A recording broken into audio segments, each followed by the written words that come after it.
Welcome back to another episode of the Sideline Sagas, and blessing us for the very first time, but I'm sure this won't be the last time. Hall of Fame promoter, none other, a man that's well known around the world, and you know I say it all the time, the best boxing promoter in the game, Frank Warren. Absolute pleasure, first of all. Thank you, young man. Yeah. Thank you, young man. Frank, these are conversations that we've been having, and I've been seeing the development for the last couple of years, and now to see you once again in the National Stadium, Wembley, Alexander Usyk versus Daniel Dubois 2.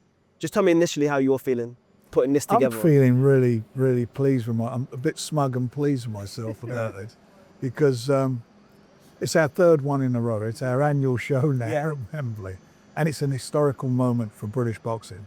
Never has there been a unification in the heavyweight division in Britain.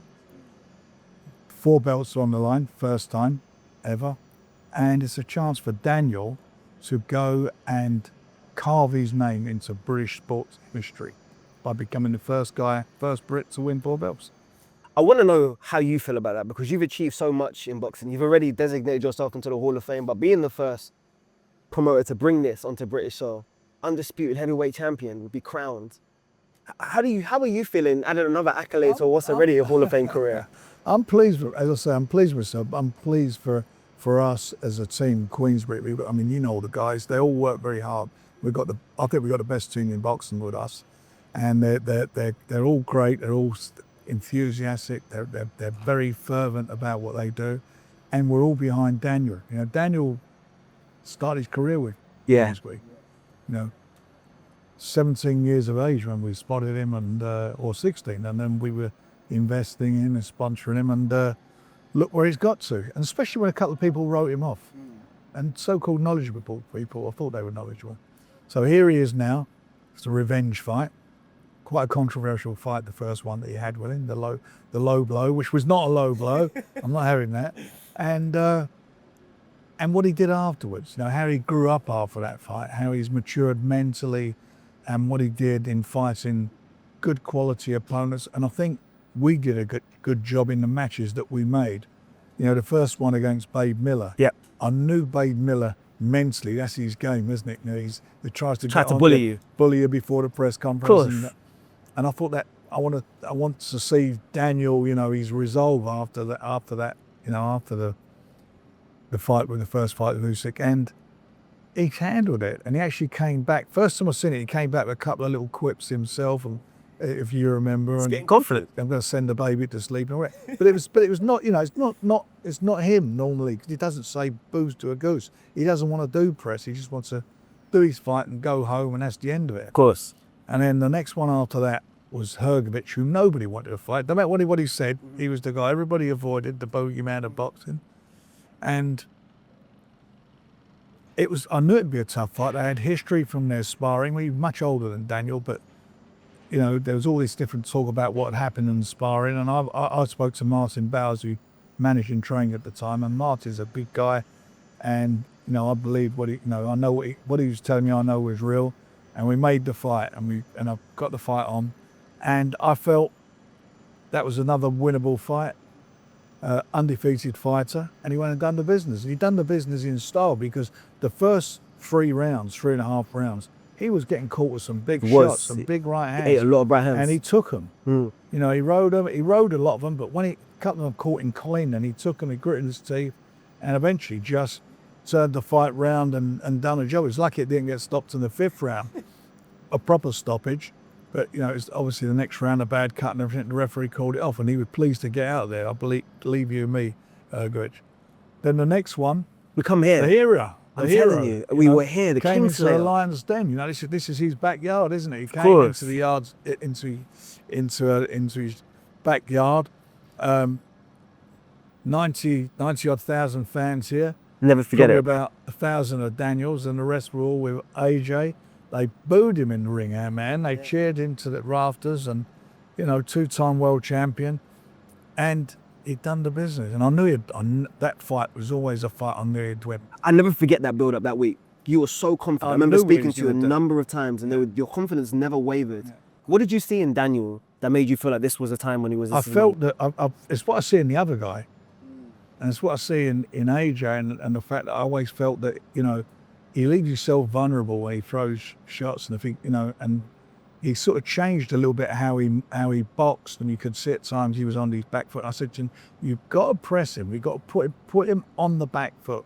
I mean, listen, his trainers tell him that as well, but I'm to him like me. You put him on the back foot, and you got to hurt him. Don't feel him with a jab. Throw that jab like you're trying to knock him over. And that first round, he threw a jab, and he snapped his head back. First punch of the fight. That was it. And I knew then. I thought, dude. I mean, the first round was nearly a disaster for AJ, wasn't it? And of course. So it went on. And then AJ, to his credit, gritted his teeth and come out and he caught him a good uppercut in that fight. And he took the uppercut, and then I knew at the last round when his corner, when they told him roll the dice, go for it. Roll the dice. That was their expression. I'll call it or bust. And I loved that, because I knew once he starts throwing those big shots, he's going to be exposed. He's exposed, and that's exactly what happened. Bang, done, over. And those 4 fights, he was an underdog in every one of those fights. And he's somehow managing to come through. I always look at your career, and I always wanted to ask you this question, so I'm going to ask you on the record. You navigated so many important boxing careers in the history of this game. What is it about Daniel that's unique? What did you see in Daniel, even from 17 to now, that made you say to yourself, you're not going to give up on him at all? Well, he's strong. He's very strong. He's powerful. He can punch. And, you know, I looked at a lot of the sparring that he'd had as well with some of the big names. And, you know, some of the footage and some of the stuff I heard about. And I knew this fella was going to get there, and with the right guidance, we're getting there.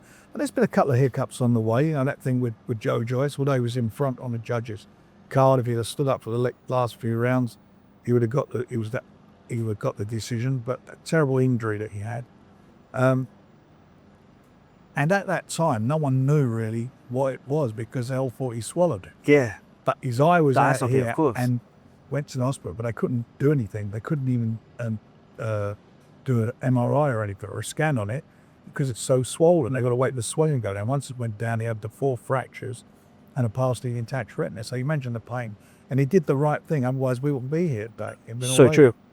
So, you know, out bad comes good, and he stuck with him, and you know, and I believe in him, and I believe not, and I believe he will win this fight. I really do believe he will win the fight. You know, he's in with an extremely good fighter. He's beaten every Brit he's been in with. A couple of debatable decisions, you know, with Tyson. In the middle, of course. But he's done everything. He's done it. You know, gold medalist, Olympic Games, unified cruiserweight, unified the heavyweight. I mean, look, tick, tick, tick. He's probably one of the most, if not the most successful fighter of the 21st century. Mm-hmm. On paper, on his resume. Yeah. So that's where Daniel is. He's fighting the best.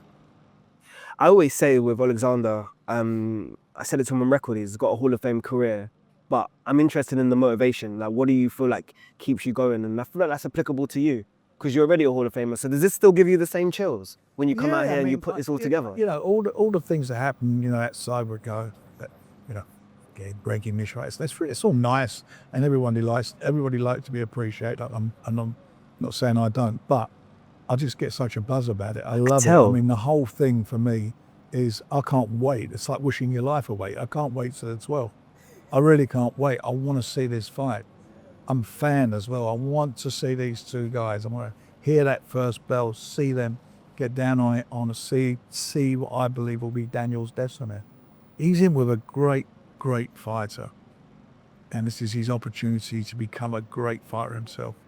I always say this year has been one that we'll talk about for expansion. So what does Frank Warren want to do to expand this year? I mean, new network, The Zone, gone in there, already made a splash. Yeah. So what do you do? Well, we have made a splash. We've got some brilliant shows coming up. We've got mostly even money. Well, our even money fights. You look, we've got this, and we're about to announce another 3 shows in the next couple of weeks, which are really good quality fights involving our fighters. I mean, we've invested heavily. I mean, this happened overnight.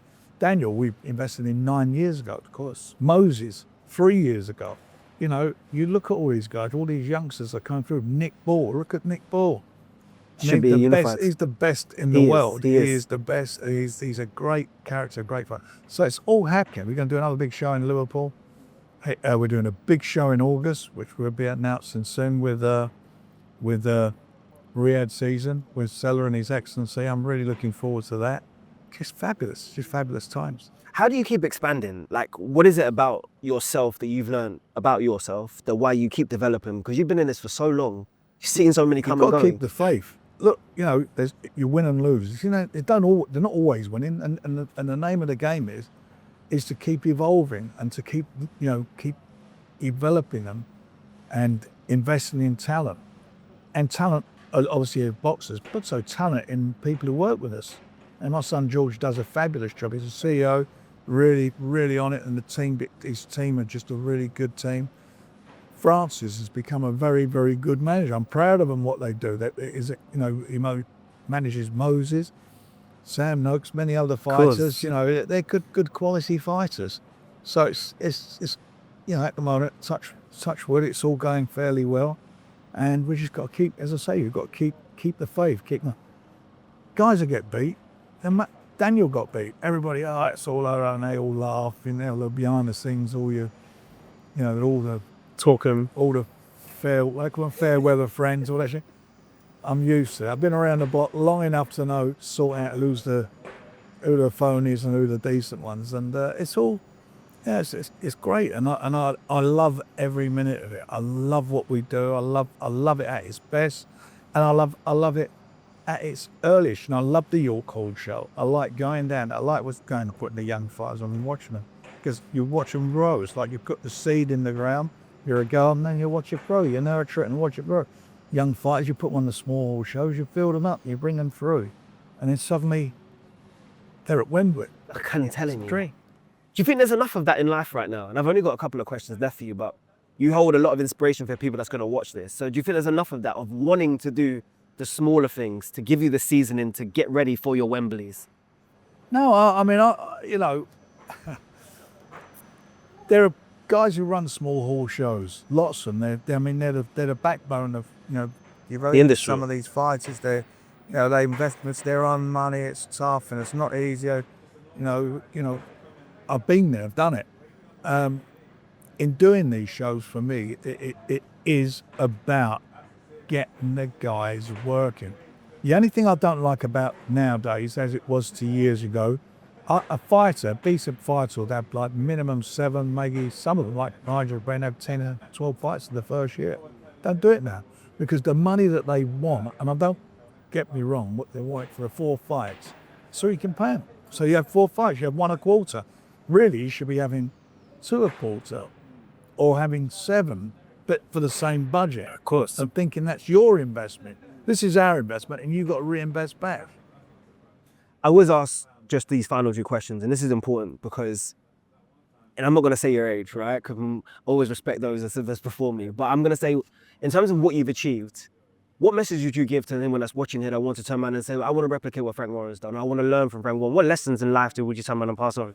You've got to be determined. You can't give up. You've got to really have a lot of resolve, and you've got to overcome disappointment.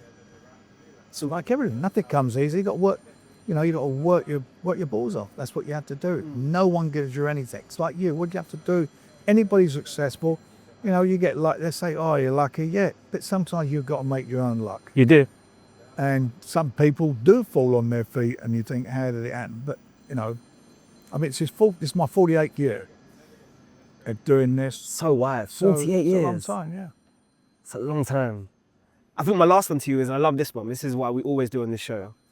Who do you want to see us sit in the hot seat next? You cross paths with so many people, and whose story do you think needs to be told in terms of on the Sideline Saga? That could be in the industry, that could be outside of the industry, but I want to know who you feel like has someone real difficult telling you. I think a real good story for him to sit down and talk about in the industry is Tyson. That, the story, the real story.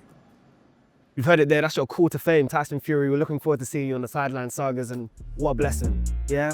Call to fame promoter Frank Warren, you know what time it is.